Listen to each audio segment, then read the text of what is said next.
প্রিয় দর্শক, আপনাদের সবাইকে অনেক অনেক শুভেচ্ছা জানিয়ে আমন্ত্রণ জানাচ্ছি হেলথ কেয়ার ফার্মাসিউটিক্যালস লিমিটেডের সৌজন্যে স্বাস্থ্য বিষয়ক আয়োজন ক্যান্সার আলাপন অনুষ্ঠানের সঞ্চালনায় আমি ডাক্তার ফাতিহা শাফি আছি, আপনাদের সাথে থাকছি অনুষ্ঠানের পুরোটা সময় জুড়ে। দর্শক, আপনারা জানেন আমরা এই অনুষ্ঠানে চেষ্টা করি ক্যান্সার সংক্রান্ত একটি বিষয় নিয়ে আলোচনা করার জন্য। আজও এর ব্যতিক্রম নয়। আজ আমাদের অনুষ্ঠানের বিষয়বস্তু চূড়ান্ত করা হয়েছে বাংলাদেশে ফুসফুস ক্যান্সার বর্তমান পরিস্থিতি ও চ্যালেঞ্জ।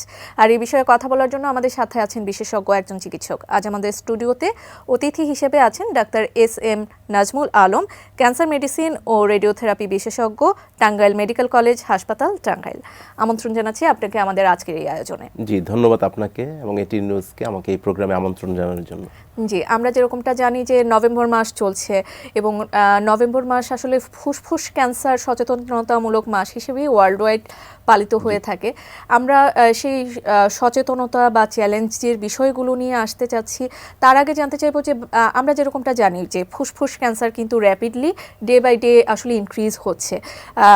সেটির প্রেক্ষাপট সম্পর্কে যদি আপনি আমাদের সর্বপ্রথমে ধারণা দিতেন। জি, ধন্যবাদ। ফুসফুস ক্যান্সারটি পুরো ওয়ার্ল্ড ওয়াইডে একটি বড় চ্যালেঞ্জ এখন, এবং পুরুষদের মধ্যে প্রতি বছর পুরো পৃথিবীতে 22 লক্ষ মানুষ এই ফুসফুস ক্যান্সার আক্রান্ত হচ্ছে এবং মহিলাদের মধ্যেও প্রায় 8 লক্ষ মানুষ এই ফুসফুস ক্যান্সারে প্রতি বছর আক্রান্ত হচ্ছে। এবং বাংলাদেশেও এর ব্যতিক্রম নয়। বাংলাদেশেও প্রতি বছর পুরুষদের যে ক্যান্সারটি সবচেয়ে বেশি হয়ে থাকে সেটি হলো ফুসফুসের ক্যান্সার, এবং নারীদের মধ্যে স্তন ক্যান্সারের পরেই ফুসফুসের ক্যান্সারটিতেই নারীরা সবচেয়ে বেশি আক্রান্ত হয়ে থাকে। অতএব আমরা প্রতি বছর বিপুল সংখ্যক পুরুষ এবং নারী এই ফুসফুস ক্যান্সারে আক্রান্ত হতে দেখছি বাংলাদেশে। এজন্যই আমরা নভেম্বর মাসটিকে পুরো বিশ্বের সাথে বাংলাদেশেও আমরা সচেতনতার মাস হিসেবে উদযাপন করে থাকি এবং জনসম্পৃক্ততা করার চেষ্টা করি এবং সচেতনতা বৃদ্ধির চেষ্টা করে থাকি এই নভেম্বর মাসে। আচ্ছা, যেরকমটা বলছিলেন যে ফুসফুস ক্যান্সার আসলে পুরুষদের ক্ষেত্রে 1 নাম্বার ক্যান্সার হিসেবেই আসলে চিহ্নিত হয়ে থাকছে। তো সেজন্য সেটির পেছনে আসলে নিশ্চয়ই কোনো প্রিডিসপোজিং ফ্যাক্টরস বা কোনো কারণ নিশ্চয়ই আছে, যদিও আমরা জানি যে ক্যান্সারের অনেক কারণই আসলে এখন পর্যন্ত আননোনই আছে। কি কি কারণ থাকতে পারে? জি, ধন্যবাদ। ফুসফুস ক্যান্সারের অন্যতম প্রধান কারণ যদি আমরা বলতে চাই, তাহলে 80 থেকে 95 ভাগই ফুসফুস ক্যান্সার ধূমপানের সাথে জড়িত। আচ্ছা, পরোক্ষভাবে অথবা প্রত্যক্ষভাবে এই ধূমপান যারা করবেন তাদের সাথেই 80 থেকে 85 ভাগ বা 95 ভাগ ফুসফুস ক্যান্সার হওয়ার জন্য এটিই সবচেয়ে বেশি দায়ী। এছাড়াও আরও বেশ কিছু কারণ আছে, যেমন বায়ুদূষণ। যদি বায়ুদূষণ যে পরিবেশে বেশি, সেখানে ফুসফুস ক্যান্সার হতে পারে। অথবা যে পেশেন্ট বা যে মানুষটি রেডিয়েশনের এক্সপোজারে যাবে, জীবনের যে কোনো সময় যদি সে যে কোনো রেডিয়েশনের এক্সপোজারে যায় মাত্রাতিরিক্ত, তাহলেও তার ফুসফুসের ক্যান্সার হতে পারে। এছাড়া বংশগত কারণেও ফুসফুসের ক্যান্সার হতে পারে। যদি তার ভাই বোন মা বাবা তাদের কখনো ফুসফুসে ক্যান্সার আক্রান্ত হয়ে থাকে, তাহলে তারাও ফুসফুসে ক্যান্সার আক্রান্ত হতে পারে। তাছাড়া এই এতগুলো কারণ ছাড়াও অনেক কারণই আমাদের অজানা, যে কেন হচ্ছে আমরা কারণ জানি না। যে কেউ যে কোনো সময় এই ক্যান্সারে আক্রান্ত হতে পারে। আচ্ছা, আপনি কারণগুলো নিয়ে বললেন আসলে। আর আমরা যেরকমটা জানি যে ফুসফুস ক্যান্সারের লক্ষণ উপসর্গগুলো সম্পর্কে আসলে রোগীরা প্রাথমিকভাবে আসলে বুঝতে পারে না। একদম লেট স্টেজে গিয়ে আসলে তারা আসলে এই বিষয়গুলো সম্পর্কে একটু অবগত হয় বা চিকিৎসকের কাছে যায়। কি কি লক্ষণ বা উপসর্গ দেখলে আসলে আগে থেকে ধারণা করা যেতে পারে? জি, ফুসফুস ক্যান্সারের লক্ষণগুলো শুরুতেই যেটি হয় সবচেয়ে বেশি, সেটা হলো কাশি। দেখা যায় দীর্ঘ সময় ধরে একজন রোগীর কাশি, সেটা 3 সপ্তাহের অধিক সময় ধরে কাশি, এবং যে কাশি সহজে ভালো হচ্ছে না, এটি একটি লক্ষণ থাকে। আরেকটি হলো কাশির সাথে রক্ত আসা। এই ফুসফুস ক্যান্সার যারা আক্রান্ত হয় তাদের কাশির সাথে রক্ত আসতে পারে।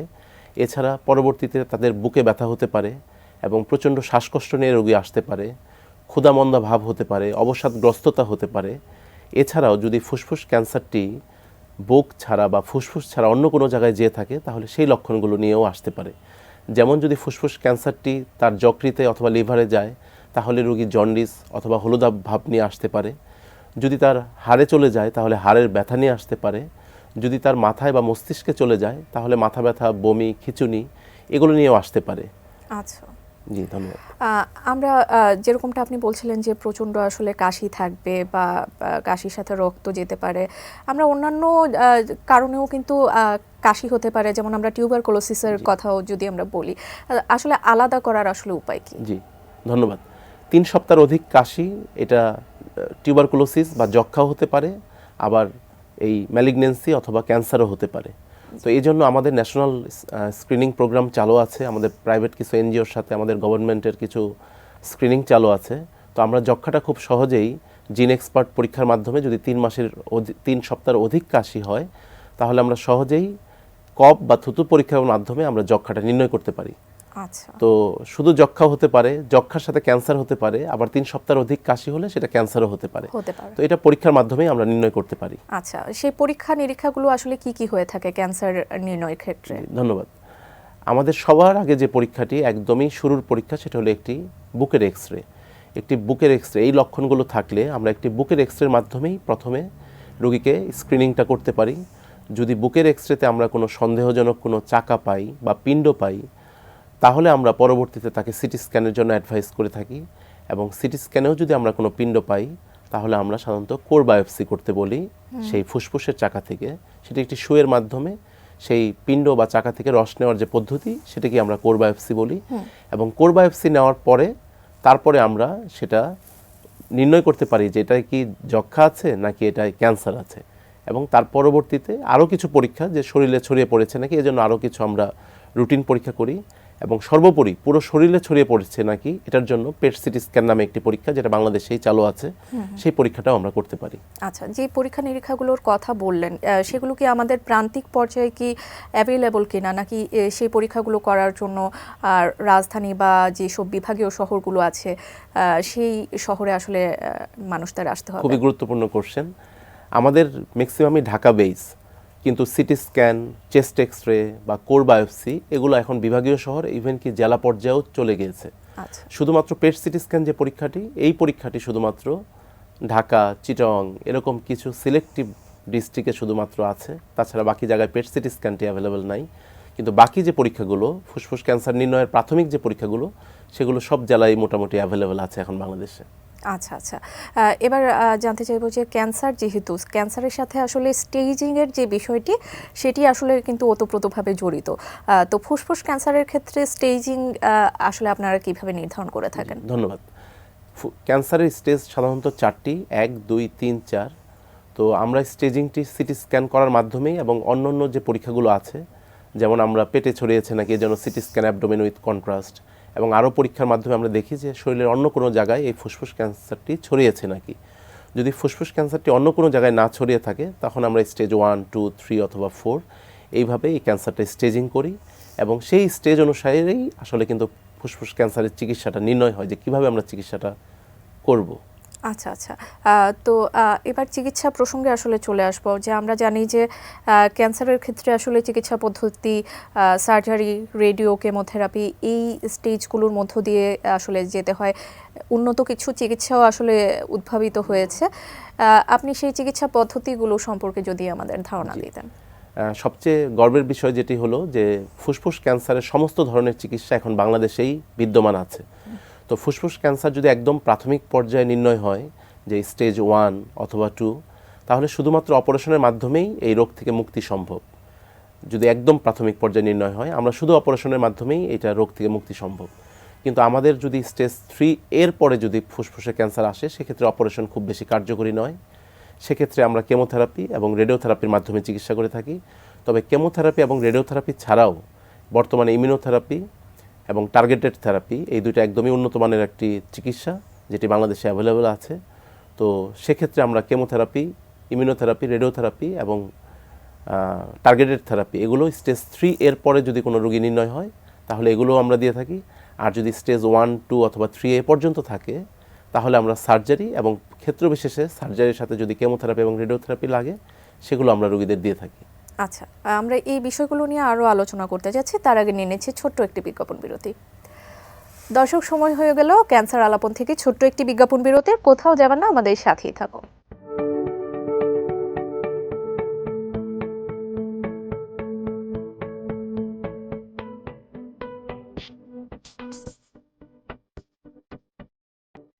বিজ্ঞাপন বিরতির পর আবারও আমন্ত্রণ ক্যান্সার আলাপন অনুষ্ঠানে সৌজন্যে রয়েছে হেলথ কেয়ার ফার্মাসিউটিক্যালস লিমিটেড।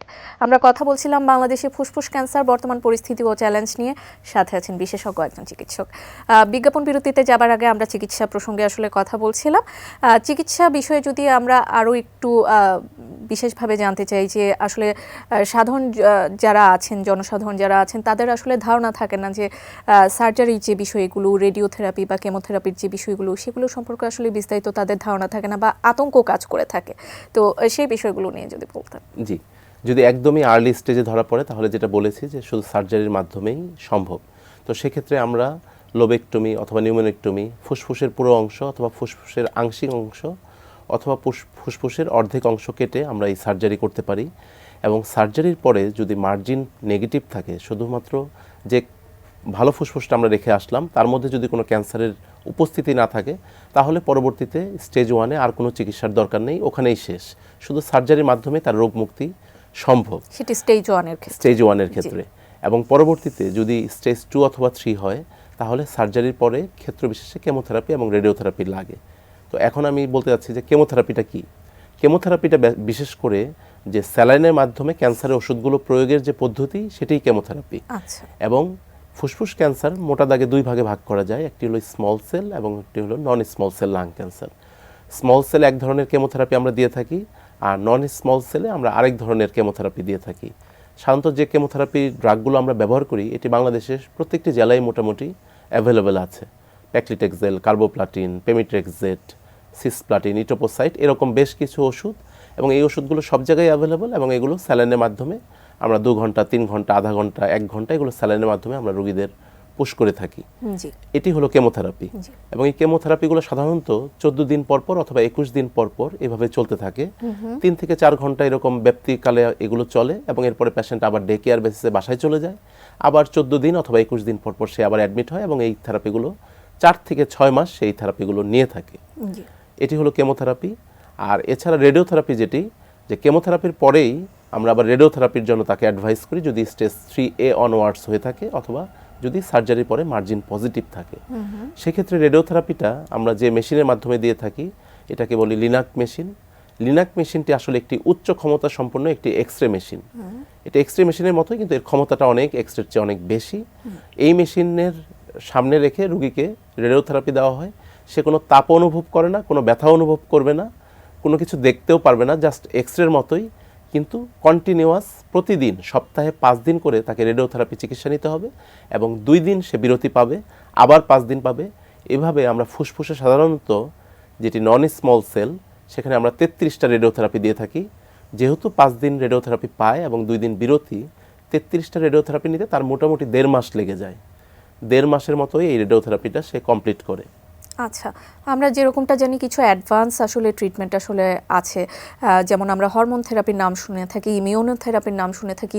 এই ট্রিটমেন্টগুলো কি বাংলাদেশে কি অ্যাভেলেবল কিনা, বা এই ট্রিটমেন্টগুলোর পারপাসে কি আসলে বাংলাদেশের মানুষকে বহির্বিশ্বে পাড়ি জমাতে হবে কিনা? জি, ধন্যবাদ। হরমোন থেরাপিটা সাধারণত যে ক্যান্সারগুলো হরমোন রিলেটেড, সেগুলোতেই হরমোন থেরাপি বেশি ব্যবহৃত হয়। যেমন স্তন ক্যান্সার, ওভারিয়ান ক্যান্সার, এগুলোই হরমোন থেরাপি সবচেয়ে বেশি ব্যবহৃত হয়। তবে ফুসফুস ক্যান্সারে হরমোন থেরাপির তেমন ব্যবহৃত হচ্ছে না। কিন্তু টার্গেটেড থেরাপি এবং ইমিউনোথেরাপির একটি বিশাল সুযোগ এই ফুসফুস ক্যান্সারে রয়েছে। যেমন যদি অ্যাডিনোকার্সিনোমা নামে একটি ভ্যারাইটি আছে, এই ভ্যারাইটি হয়, তাহলে মলিকুলার টেস্টিং করতে পারি আমরা, যেমন EGFR, LK, ROS1, এগুলো বাংলাদেশে অ্যাভেলেবেল। এই টেস্টগুলো করে আমরা স্পেসিফিক ইমিউনোথেরাপি দিতে পারি পেশেন্টকে, এবং টার্গেটেড থেরাপি দিতে পারি। যদি ওই জিনগুলো তার মিউটেটেড থাকে, তাহলে ওই জিনের এগেনস্টে আমরা ট্যাবলেটটা দিতে পারি, এবং সেই জিনের যে অ্যাক্টিভেশন তাকে আমরা রোধ করতে পারি। তো এই থেরাপিগুলো এবং এই ট্যাবলেটগুলো বাংলাদেশে অ্যাভেলেবল। ইভেন কি এই টেস্টিং যেগুলো আছে, এই মলিকুলার টেস্টিং যেগুলো আছে, এগুলো বাংলাদেশে এখন বিশেষ করে ঢাকায় একদমই অ্যাভেলেবল। এবং পেশেন্টরা একটু যদি টাকার অঙ্কটা বলি, 25 থেকে 50 হাজার টাকার মধ্যেই এই মলিকুলার টেস্টিংগুলো করতে পারবে। এবং এই ট্যাবলেটগুলো সে রেগুলার বাসায় বসে সে খেয়ে যেতে পারবে যতদিন পর্যন্ত এই রোগটা না বাড়ছে। আচ্ছা, আপনি যেরকমটা টাকার কথা বললেন যে টেস্টের ক্ষেত্রে 25 থেকে 50 হাজার টাকার মতো একটি ব্যয় হয়ে থাকে।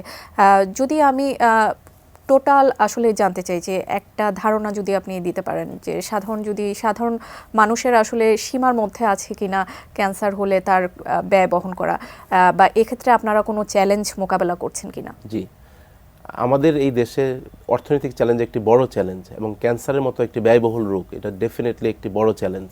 এই চ্যালেঞ্জ আমরা প্রতিনিয়তই আমরা ফেস করছি। যেমন একটা রেডিওথেরাপি নিতে গেলে ক্ষেত্র বিশেষে 1.5 থেকে 2.5 লক্ষ টাকার প্রয়োজন একটি ফুসফুস ক্যান্সার রেডিওথেরাপির জন্য, এবং একটি কেমোথেরাপি সম্পন্ন করতে গেলে তাকে সর্বনিম্ন 1.5 লাখ থেকে অন্তত 5 লাখ 10 লাখ এরকম টাকার প্রয়োজন। এবং এই যে আমরা টার্গেটেড থেরাপিগুলো বলছি, এই টার্গেটেড থেরাপি ক্ষেত্র বিশেষে মাসে 30,000 থেকে শুরু করে 2.5 লক্ষ টাকা করে মাসে প্রয়োজন। অতএব এটি একটি আমাদের মতো এই দেশে এটা একটি বড় চ্যালেঞ্জ। তবে যদি মোটামুটি সে সম্পূর্ণ করতে চায় 5 থেকে 7 লাখ টাকার মধ্যে ফুসফুস ক্যান্সারের প্রাথমিক পর্যায়ে নির্ণয় হলে পুরোপুরি চিকিৎসা করে 5 থেকে 7 লাখ টাকায় তার চিকিৎসা শেষ করা সম্ভব। আচ্ছা আচ্ছা। তো ফুসফুস ক্যান্সারের ক্ষেত্রে আসলে সার্ভাইভাল রেট কীরকম হয়ে থাকতে পারে সে বিষয়ে যদি বলতেন, বা কোনো পেশেন্ট যদি একবার কিওর হয়ে যায় তার পরবর্তীতে এই ক্যান্সার আবার হওয়ার সম্ভাবনা থাকে কিনা? জি, ধন্যবাদ। ফুসফুস ক্যান্সার স্টেজ 1 এবং 2-তে সার্ভাইভাল রেট খুবই ভালো, স্টেজ 3-তে সার্ভাইভাল রেট মধ্যম পর্যায়ের, আর স্টেজ 4-এ সার্ভাইভাল রেট তো আসলে হয় না, কিন্তু সেটা আমরা দেখা গেল যে আমরা 5-7 বছর পর্যন্ত স্টেজ 4-এ ধরা পড়ার পরেও আমরা 5-7 বছর পর্যন্ত এই মলিকুলার এবং টার্গেটেড থেরাপি এবং কেমোথেরাপি ব্যবহার করে আমরা 5-7 বছর পর্যন্ত পেশেন্টকে ভালো রাখতে পারি। আচ্ছা, যেটি বলছিলাম যে সেটি কি পরবর্তীতে আবার আপনারা ভালো করার পরে সেটি কি পরবর্তীতে আবার হতে পারে কিনা? জি, ক্যান্সারের সবচেয়ে বড় চ্যালেঞ্জ হলো ক্যান্সারটি আবার ফেরত আসার সম্ভাবনা থাকে। এজন্য এতগুলো ধাপ, অপারেশনের পরেও এতগুলো ধাপ। তো আমরা ডেফিনেটলি স্টেজ 1 বা 2 যেটা ট্রিট করি, এরপরে আমরা ফলো আপে রাখার চেষ্টা করি।